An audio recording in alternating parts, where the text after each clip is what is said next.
probably think this world is a dream come true, but you're wrong. Welcome to this video where we point out film references that you may have missed in Coraline. We will cover films from all generations, ranging from the 50s to the early 2000s. Let's get started. The first reference you may have missed is actually a reference to the 1960 film Psycho, directed by Alfred Hitchcock. It is when Coraline opens the shower and the iconic shower scene music plays. Here it is.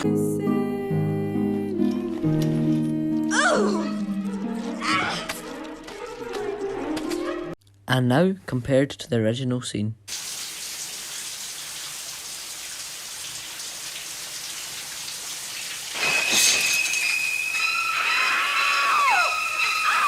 The next one is a reference towards Godzilla, when YB finds a big slug and calls it Slugzilla.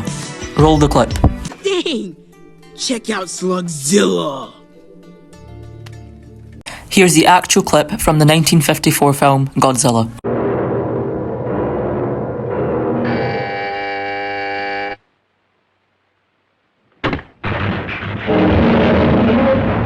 Henry Selick says in an interview that one of his favourite horror films of all time is one of the most iconic ones as well, and that is The Shining. He wanted to make a small reference to this in Coraline, which me and Ishan actually picked up on together. So here is the clip from Coraline, and then after that we'll compare it to the clip from The Shining.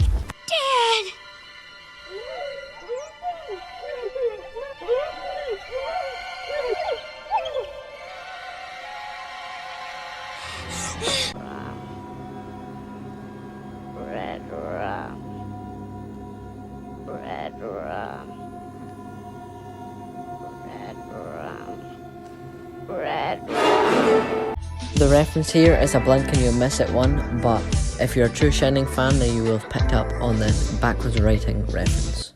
This next one is a reference to the Addams family, where there is a moving hand attached to nothing running about. Here is the clip from Coraline. Now here's the original clip from the Addams family.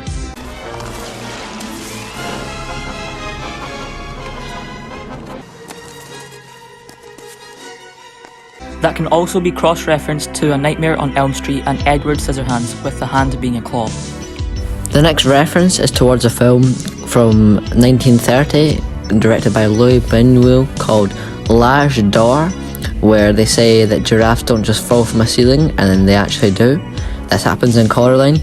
Unfortunately, I can't find the scene from L'Âge d'Or, but take my word for it and take IMDb's word for it that this is an actual reference.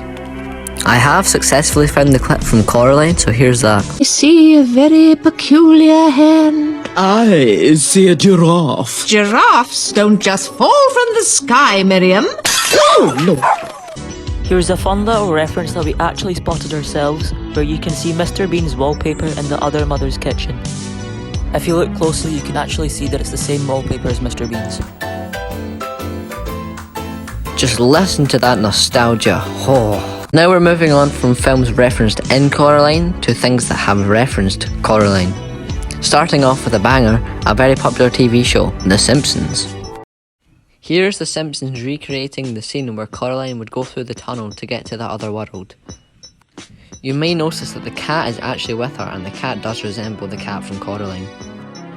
Do I really need to explain this scene? I had an informant. I know, he can talk. And the final reference is to YB having his mouth closed shut when he couldn't talk. Thank you for watching, and we hoped you picked up on some of the references from Coraline. See you in the next one.